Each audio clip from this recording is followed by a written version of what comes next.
नमस्कार। आज हम जयपुर में 3 नवंबर को हुए एक बहुत ही दिल दहला देने वाले हादसे पर बात करने जा रहे हैं। हाँ, एक ऐसी घटना जिसने सबको चौंका दिया है। बिल्कुल, एक हादसा जिसने न सिर्फ कई जानें लीं बल्कि पूरे शहर को और शायद हम सबको सड़क सुरक्षा और लापरवाही जैसे मुद्दों पर सोचने को मजबूर कर दिया है। सही कहा।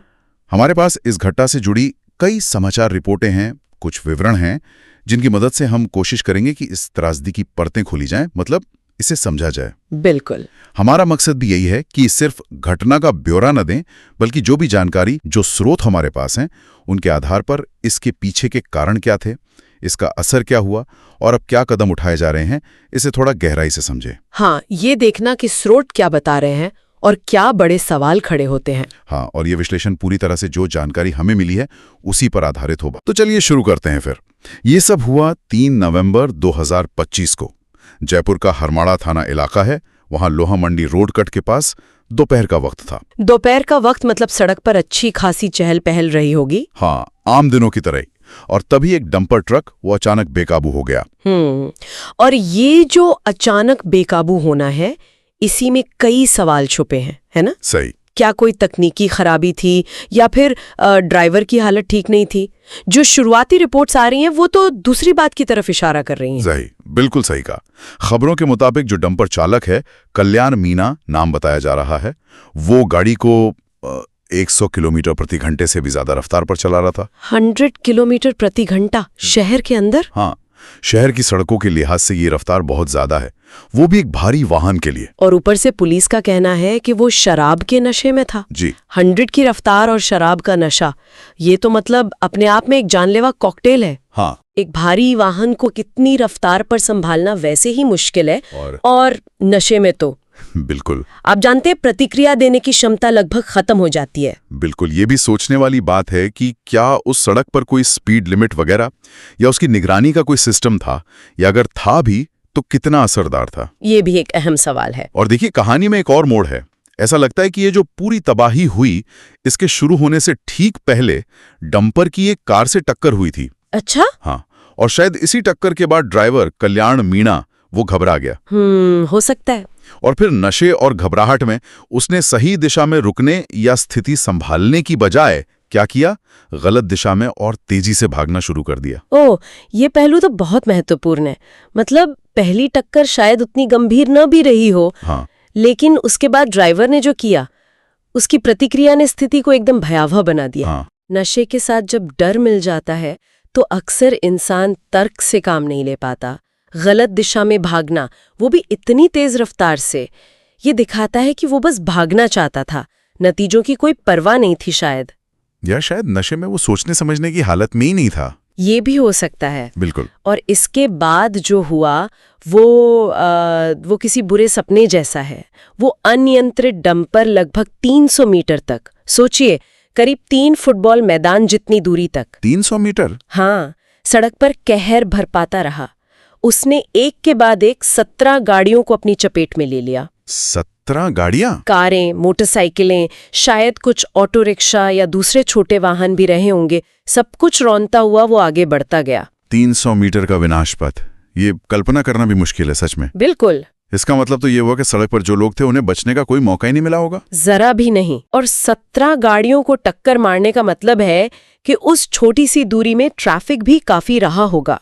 ये सिर्फ टक्करें नहीं थीं, ये तो एक तरह का अंधाधुंध हमला बन गया जिसका हथियार था एक भारी बेकाबू ट्रक। और इस हादसे का सबसे दर्दनाक पहलू, इसमें गई जानें।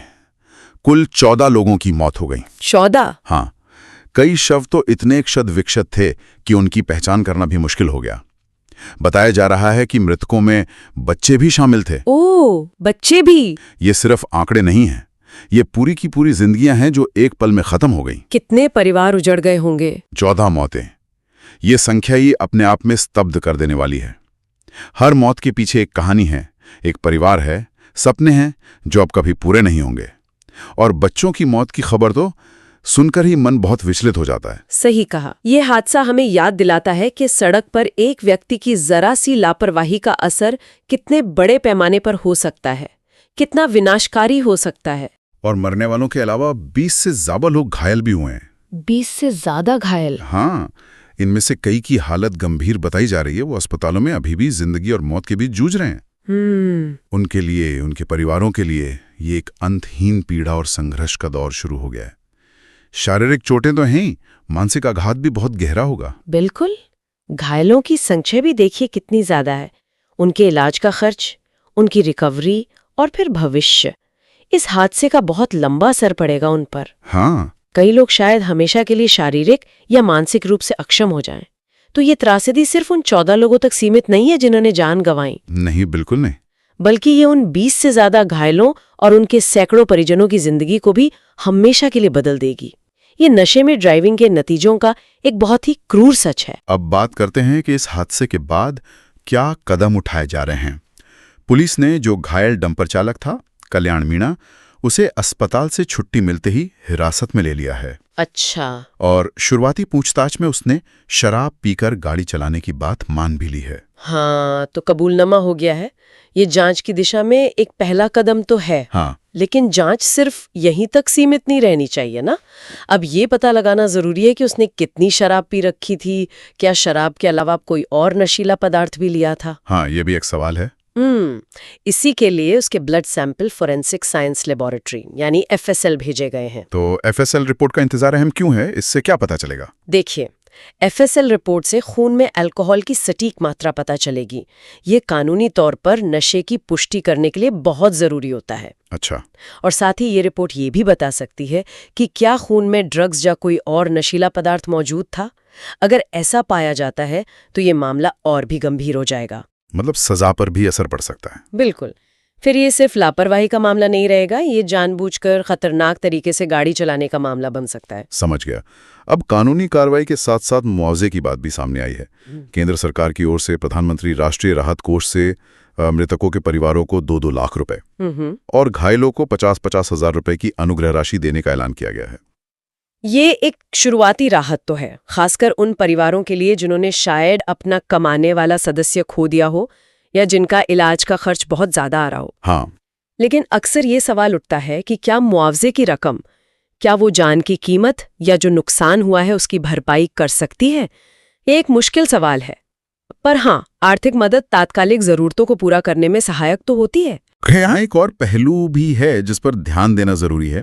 कुछ समाचार स्रोतों के अनुसार राज्य सरकार की तरफ से मुआवजे की घोषणा या तो देरी हुई है या शायद अभी तक हुई ही नहीं है। अच्छा। हाँ, और इसी वजह से जो पीड़ित परिवार हैं उनमें थोड़ी नाराजगी है और वो 10-10 लाख रुपए मुआवजे और परिवार के एक सदस्य के लिए सरकारी नौकरी की मांग को लेकर धरना प्रदर्शन भी कर रहे हैं। यहाँ हम स्पष्ट कर दें कि हम सिर्फ जानकारी दे रहे हैं, किसी मांग का समर्थन या विरोध नहीं कर रहे। नहीं, ये समझना जरूरी है। ऐसी त्रासदियों के बाद ये स्थिति अक्सर देखने को मिलती है। पीड़ितों की जो मांगे होती हैं वो उनकी तात्कालिक जरूरतों और भविष्य की असुरक्षा की भावना से जुड़ी होती हैं। हाँ, स्वाभाविक है। सरकारी नौकरी की मांग खासकर तब उठती है जब कमाने वाले सदस्य की मृत्यु हो जाती है। वहीं सरकार को अपने नियमों और जो उनके वित्तीय संसाधन है उनके हिसाब से फैसला लेना होता है। सही। पूरी प्रक्रिया में संवेदनशीलता और पारदर्शिता बढ़ती जाए। बिल्कुल। अच्छा, मुआवजे और कानूनी कार्रवाई के अलावा कुछ प्रशासनिक स्तर पर भी हलचल हुई है। राज्य के मुख्यमंत्री ने इस घटना को गंभीरता से लिया है और कथित लापरवाही के लिए परिवहन और पुलिस विभाग के कुछ अधिकारियों को निलंबित करने के आदेश दिए हैं। अधिकारियों का निलंबन? हाँ। ये एक महत्वपूर्ण संकेत है। कैसे? ये दिखाता है कि सरकार शायद ये मान रही है कि ये सिर्फ ड्राइवर की गलती का मामला नहीं है, बल्कि व्यवस्था में भी कहीं ना कहीं कोई चूक हुई है। अच्छा, मतलब सिस्टम में गड़बड़ी। हाँ, एक तरह से। अब सवाल ये उठता है कि ये चूक किस स्तर पर हुई। क्या ये भारी वाहनों की चेकिंग में लापरवाही थी? क्या उस रूट पर स्पीड लिमिट या नशे की जांच नियमित रूप से नहीं हो रही थी? क्या पहले भी इस तरह की शिकायतें आई थीं जिन्हें नजरअंदाज किया गया? मतलब आप कह रही हैं कि निलंबन सिर्फ एक तात्कालिक कदम है, असल जरूरत तो उन कारणों को समझने की है जिनकी वजह से ये अधिकारी कथित तौर पर लापरवाह पाए गए। बिल्कुल। निलंबन अपने आप में समस्या का समाधान नहीं है, ये सिर्फ एक पहला कदम हो सकता है। असली चुनौती तो उन व्यवस्थागत खामियों को पहचानना और उन्हें दूर करना है। जैसे क्या कमर्शियल ड्राइवरों के लिए, खासकर जो भारी वाहन चलाते हैं, उनके लिए नशे की औचक जांच मतलब रैंडम चेक्स की कोई पुख्ता व्यवस्था है? क्या उनके ड्राइविंग के घंटों की निगरानी होती है ताकि थकान के कारण हादसे ना हो? क्या गाड़ियों की फिटनेस जांच ईमानदारी से होती है? ये वो सवाल हैं जिनके जवाब ढूंढने होंगे। ये भी सोचने वाली बात है कि जिस इलाके में यह हादसा हुआ, लोहा मंडी रोड कट, क्या वहां पहले भी इस तरह की दुर्घटनाएं हुई हैं? क्या वो कोई ब्लैक स्पॉट है? बहुत जरूरी सवाल है ये। अगर हाँ, तो उसे सुरक्षित बनाने के लिए पहले क्या कदम उठाए गए थे? हाँ, क्योंकि अक्सर देखा जाता है कि कुछ खास जगहों पर बार बार हादसे होते हैं। इसकी वजह सड़क का डिजाइन हो सकता है, ट्रैफिक का भारी दबाव हो सकता है, या साइनेज वगैरह ठीक ना हो। अगर लोहा मंडी रोड कट या उसके आसपास का इलाका पहले से ही दुर्घटना संभावित क्षेत्र रहा है, तो इस हादसे को सिर्फ ड्राइवर की लापरवाही कहकर पल्ला नहीं झाड़ा जा सकता। सही बात। तब ये ट्रैफिक इंजीनियरिंग और शायद शहरी नियोजन की विफलता का भी मामला बनता है। इन पहलुओं की जांच भी होनी चाहिए। तो कुल मिलाकर देखें तो ये एक बहुस्तरीय त्रासदी है, मतलब कई परतें हैं इसकी। हाँ, एक तरफ ड्राइवर का नशा है, तेज रफ्तारी है और घबराहट में लिया गया गलत फैसला है। दूसरी तरफ सड़क पर मौजूद वो निर्दोष लोग हैं जिन्होंने अपनी जान गंवाई या घायल हुए। बिल्कुल। और तीसरी तरफ वो संभावित व्यवस्थागत खामियां हैं जिन्होंने शायद इस हादसे को होने दिया या इसकी भयावहता को और बढ़ा दिया। आपने बिल्कुल सही सारांश दिया इसका। ये घटना एक व्यक्ति की गलती से शुरू हुई हो सकती है, लेकिन इसके परिणाम इतने व्यापक और विनाशकारी इसलिए हुए क्योंकि शायद कई स्तरों पर सुरक्षा उपाय या तो मौजूद नहीं थे या फिर अप्रभावी थे। नशे में ड्राइविंग के खिलाफ कानून है, गति सीमाएं हैं, भारी वाहनों के लिए नियम है, लेकिन सवाल यह है कि उनका पालन कितना सख्ती से करवाया जाता है। और शायद ये सवाल सिर्फ जयपुर या उस खास इलाके तक ही सीमित नहीं है। नहीं, बिल्कुल नहीं। ये तो पूरे देश में सड़क सुरक्षा की जो स्थिति है उस पर एक गंभीर टिप्पणी है। हर रोज सड़क हादसों में सैकड़ों जाने जाती हैं। हाँ, आंकड़े भयावह हैं। और उनमें से कई हादसे नशे, तेज रफ्तारी या नियमों की अनदेखी का ही नतीजा होते हैं। हाँ, ये एक राष्ट्रीय समस्या है। हमें ये सोचना होगा कि हम एक समाज के तौर पर सड़क सुरक्षा को कितनी गंभीरता से लेते हैं। क्या हम ट्रैफिक नियमों को तोड़ना एक छोटी सी बात मानकर नजरअंदाज कर देते हैं? क्या हम शराब पीकर गाड़ी चलाने वालों के प्रति थोड़ा नरम रवैया अपनाते हैं? जब तक ये मानसिकता नहीं बदलेगी और जब तक नियमों का सख्ती से पालन सुनिश्चित नहीं किया जाएगा, तब तक ऐसी त्रासदियों का खतरा बना रहेगा। तो ये थी जयपुर डंपर हादसे की अब तक की कहानी, जो हमें उपलब्ध स्रोतों से पता चली है। नशे में जानलेवा रफ्तार, दर्जनों गाड़ियों को रौंदता एक ट्रक, 14 मौतें, कई घायल, एक ड्राइवर हिरासत में, मुआवजे पर सवाल और व्यवस्था पर उठते गंभीर प्रश्न। ये घटना एक चेतावनी है। ये हमें याद दिलाती है कि सड़क पर हमारी जरा सी लापरवाही किसी की जिंदगी छीन सकती है। लेकिन इससे भी बढ़कर ये नीति निर्माताओं, प्रशासन और हम सभी नागरिकों को सड़क सुरक्षा को प्राथमिकता देने की जिम्मेदारी याद दिलाती है। सोचने वाली बात यह है कि क्या ऐसी घटनाओं को रोकने के लिए हम सिर्फ ड्राइवरों को सजा देने से आगे बढ़कर सड़क सुरक्षा के पूरे इकोसिस्टम, जिसमें सड़कों का डिजाइन, नियमों का पालन, आपातकालीन प्रतिक्रिया और जागरूकता शामिल है, को बेहतर बनाने के लिए ठोस कदम उठाएंगे? ये सवाल शायद इस हादसे का सबसे महत्वपूर्ण सबक है जिस पर हम सभी को विचार करना चाहिए।